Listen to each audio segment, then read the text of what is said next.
سورہ البقرہ۔ بسم اللہ الرحمن الرحیم الف لام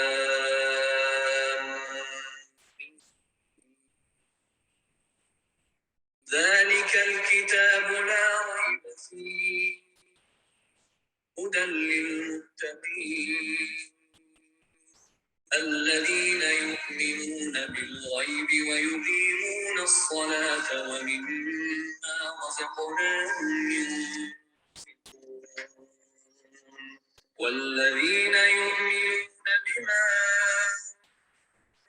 أنزل إليك وما أنزل من قبلك وبالآخرة هم يوقنون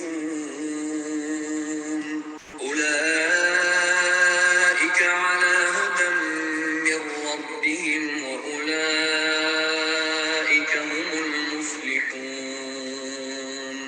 إن الذين كفروا سواء عليهم أأنذرتهم أم لم تنذرهم لا يؤمنون ختم الله على قلوبهم وعلى سمعهم وعلى أبصارهم غشاوة ولهم عذاب عظيم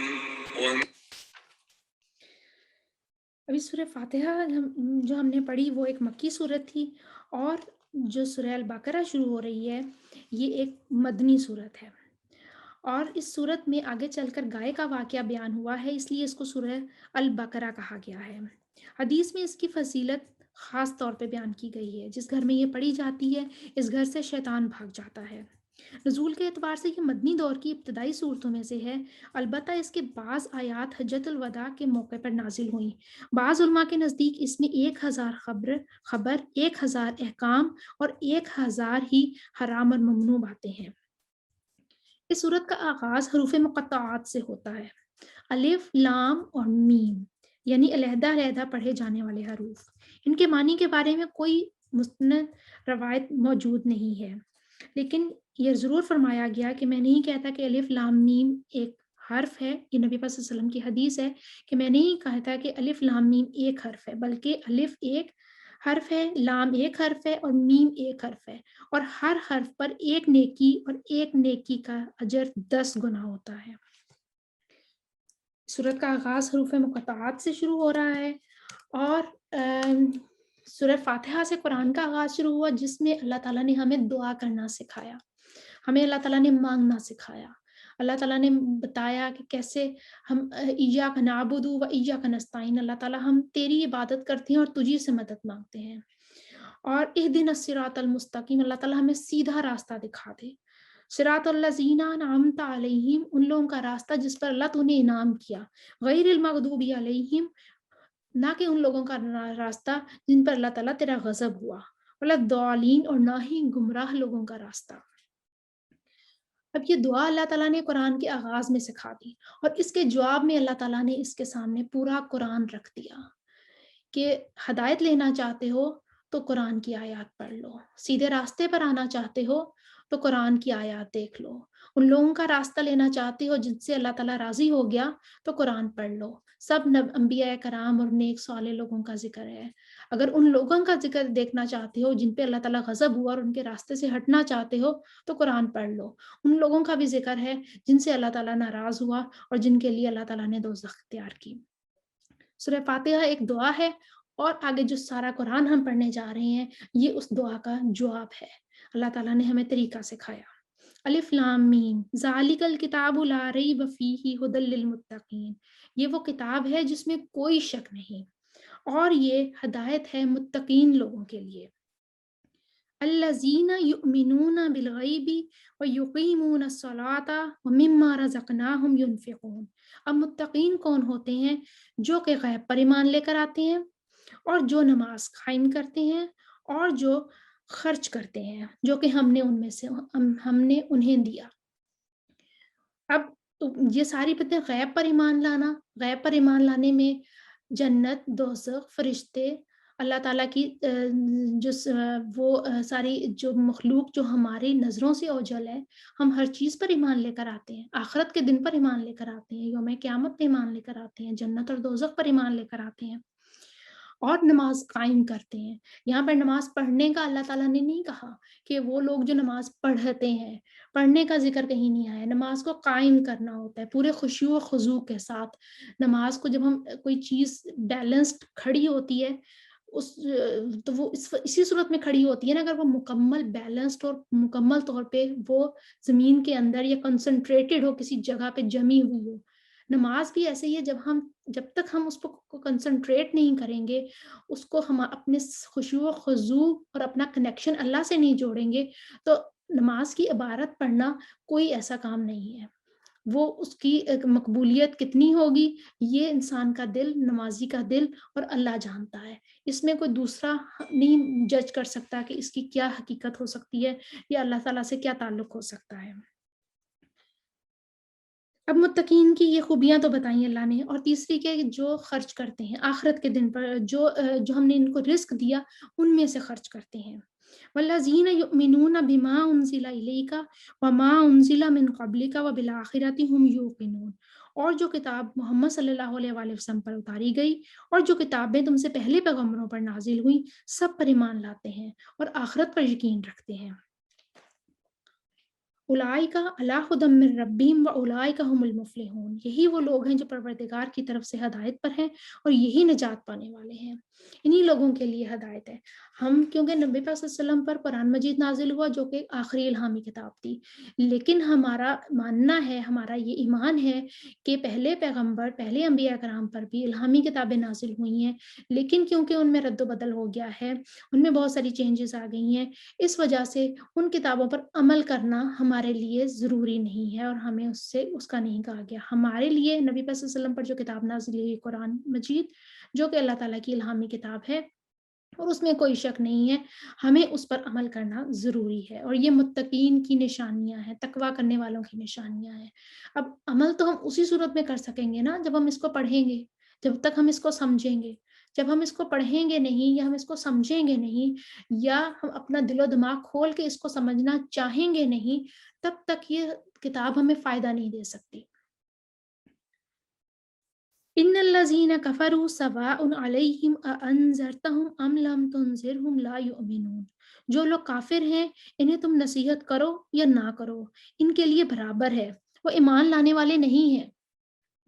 خدا نے ان کے دلوں اور کانوں پر مہر لگا دی ہے اور ان کی آنکھوں پر پردہ پڑا ہوا ہے اور ان کے لیے بڑا عذاب تیار ہے۔ اور بعض لوگ ایسے ہیں جو کہتے ہیں کہ ہم خدا پر اور روز آخرت پر ایمان رکھتے ہیں، اور حالانکہ وہ ایمان نہیں رکھتے۔ یہ اپنا بندے اور خدا کو اور مومنوں کو چکما دیتے ہیں، مگر حقیقت میں وہ اپنے سوا کسی کو بھی دھوکہ نہیں دیتے اور وہ اس سے بے خبر ہے۔ ان کے دلوں میں کفر کا مرض ہے، خدا نے ان کا مرض اور زیادہ کر دیا اور ان کے جھوٹ بولنے کے سبب ان کو دکھ دینے والا عذاب دیا۔ کہ دنیا میں تو ہم کہہ سکتے ہیں، ہم کسی سے اپنی چالاکی سے اپنے دل کا معاملہ دنیا والوں سے چھپا سکتے ہیں، لیکن اللہ تعالیٰ سے تو کوئی چیز چھپی ہوئی نہیں ہے۔ ہم جو کہیں گے وہ اللہ تعالیٰ، ہم جو سوچیں گے یا سوچنا چاہ بھی رہے ہوں گے وہ اللہ تعالیٰ کو پہلے سے ہی معلوم ہوگا۔ اگر ہم منہ سے بول کے کہہ بھی دیتے ہیں کہ ہم ایمان لے کر آئے اور ہمارے دل جو ہیں وہ اس کی گواہی نہیں دیتے، تو اللہ تعالیٰ کو ان سب باتوں کا پتہ ہے، اور ان کے لیے، جھوٹ بولنے والوں کے لیے دکھ دینے والا عذاب ہے۔ اذا قیل لهم لا تفسدوا فی الارض قالوا انما نحن مصلحون، جب ان سے کہا جاتا ہے کہ زمین میں فساد نہ ڈالو تو کہتے ہیں ہم تو اصلاح کرنے والے ہیں۔ الا انهم هم المفسدون ولكن لا يشعرون، دیکھو یہ بلا شبہ مفسد ہیں لیکن وہ خبر نہیں رکھتے۔ وَإِذَا قِيلَ لَهُمْ آمِنُوا كَمَا آمَنَ النَّاسُ قَالُوا أَنُؤْمِنُ كَمَا آمَنَ السُّفَهَاءُ أَلَا إِنَّهُمْ هُمُ السُّفَهَاءُ وَلَكِنْ لَا يَعْلَمُونَ، اور جب ان سے کہا جاتا ہے کہ جس طرح اور لوگ ایمان لے آئے تم بھی ایمان لے آؤ، تو کہتے ہیں بھلا جس طرح بے وقوف ایمان لے آئے ہم بھی کہ اسی طرح ایمان لے آئے۔ سن لو یہی بے وقوف ہیں لیکن یہ نہیں جانتے۔ اور یہ لوگ جب مومنوں سے ملتے ہیں تو کہتے ہیں کہ ہم ایمان لے آئے، اور جب اپنے شیطانوں میں جاتے ہیں تو ان سے کہتے ہیں کہ ہم تمہارے ساتھ ہیں اور ہم تو نبی صلی اللہ علیہ وسلم سے صرف ہنسی مذاق کیا کرتے ہیں۔ اللہ یستہزئ بہم ویمدہم فی طغیانہم یعمہون۔ ان منافقوں سے اللہ ہنسی مذاق کرتا ہے اور انہیں مہلت دیے جاتا ہے کہ وہ شرارت اور سرکشی میں بڑے بہک رہے ہیں۔ اولئک الذین اشتروا الضلالۃ بالہدی فما ربحت تجارتہم وما کانوا مہتدین۔ یہ وہ لوگ ہیں جنہوں نے ہدایت چھوڑ کر گمراہی خریدی، نہ ان کی تجارت ہی ان کو کوئی فائدہ دے گی اور نہ ہی وہ ہدایت پا سکتے ہیں۔ ان کی مثال اس شخص کی سی ہے جس نے شب تاریک میں آگ جلائی، اور جب آگ نے اس کے ارد گرد کو روشن کر دیا تو خدا نے ان لوگوں کی روشنی ان سے لے لی اور انہیں اندھیروں میں چھوڑ دیا، کیونکہ وہ کچھ بھی نہیں دیکھ سکتے۔ یہ لوگ بہرے ہیں، گونگے ہیں، اندھے ہیں اور کسی طرح سیدھے راستے کی طرف لوٹ ہی نہیں سکتے۔ اور ان کی مثال اس بارش کی سی ہے کہ آسمان سے جب برس رہی ہوتی ہے تو اس کے اندھیرے پر اندھیرا چھا رہا ہوتا ہے اور بادل گرج رہا ہوتا ہے، بجلی چمک رہی ہوتی ہے اور اس کی کڑک سے اور موت کے خوف سے وہ آنکھوں میں انگلیاں دے لیتے ہیں، اور خدا کافروں کو ہر طرف سے گھیرے ہوئے ہے۔ قریب ہے کہ یہ بجلی کی چمک ان کی آنکھوں کی بصارت اچک لے جائے گی، اور جب بجلی چمکتی ہے اور اس پر روشنی ڈالتی ہے تو اس میں چل پڑتے ہیں، اور جب اندھیرا ہو جاتا ہے تو کھڑے کے کھڑے رہ جاتے ہیں۔ اور اگر خدا چاہتا تو ان کے کانوں کی سنوائی اور آنکھوں کی بینائی دونوں کو زائل کر دیتا، مگر بلا شبہ اللہ تعالیٰ ہر چیز پر قادر ہے۔ یا ایھا الناس اعبدوا ربکم الذی خلقکم والذین من قبلکم لعلکم تتقون۔ لوگو، بندگی اختیار کرو اپنے اس رب کی جو تمہارا اور تم سے پہلے جو لوگ گزرے ہوئے ہیں ان سب کا خالق ہے۔ تمہارے بچنے کی توقع اسی صورت میں ہو سکتی ہے کہ وہی تو ہے جس نے تمہارے لیے زمین کو فرش بنایا، آسمان کو چھت بنایا، اوپر سے پانی برسایا اور اس کے ذریعے سے ہر طرح کی پیداوار نکال کر تمہارے لیے رزق پہنچایا۔ بس جب تم یہ جانتے ہو تو دوسروں کو اللہ کا مد مقابل نہ ٹھہراؤ۔ دوسروں کو اللہ کا مد مقابل ٹھہرانے سے مراد یہ ہے کہ بندگی اور عبادت کی مختلف اقسام میں سے کسی قسم کا رویہ خدا کے سوا دوسروں کے ساتھ نہیں ہونا چاہیے۔ اور اگر تمہیں اس امر میں شک ہے کہ یہ کتاب جو ہم نے اپنے بندے پر اتاری ہے یہ ہماری ہے یا نہیں، تو اس کی مانند ایک ہی صورت بنا ڈالو، اپنے سارے ہم نواؤں کو بلا لو، ایک اللہ کو چھوڑ کر باقی جس کی چاہو مدد لے لو۔ اگر تم سچے ہو تو یہ کام کر کے دکھاؤ، لیکن اگر تم نے ایسا نہ کیا تو یقیناً کبھی نہیں کر سکو گے، تو ڈرو اس آگ سے جس کا ایندھن بنیں گے انسان اور پتھر۔ یعنی وہاں صرف تم ہی دوزخ کا ایندھن نہ بنو گے، بلکہ تمہارے وہ بت بھی وہاں پہ تمہارے ساتھ ہی موجود ہوں گے جنہیں تم نے اپنا معبود اور مسیحا بنا رکھا تھا، جن کو تم پوجتے تھے۔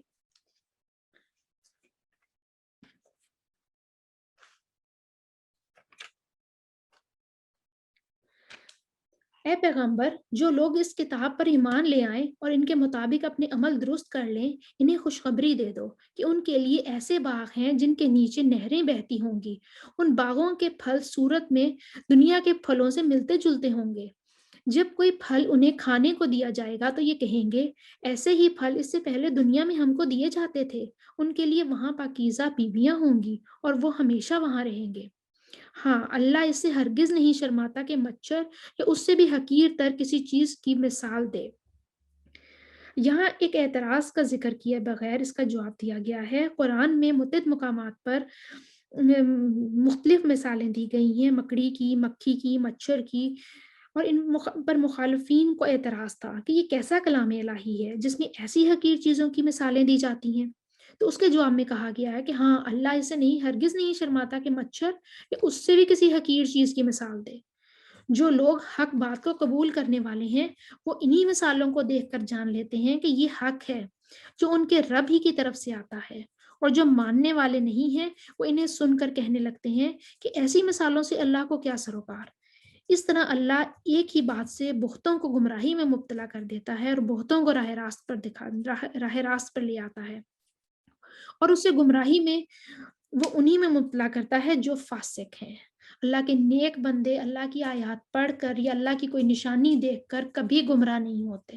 متقین اللہ کی نشانیاں دیکھ کر اس کائنات میں پھیلی ہوئی جگہ جگہ اللہ تعالیٰ کے معجزے دیکھ کر کبھی گمراہ نہیں ہوتے۔ یہ منافقین ہی ہوتے ہیں، یہ فاسق ہی ہوتے ہیں جو کہ اللہ تعالیٰ کی آیات کا غلط مطلب لے لیتے ہیں۔ اور فاسق کے معنی ہے نافرمان اور اطاعت کی حد سے نکل جانے والا۔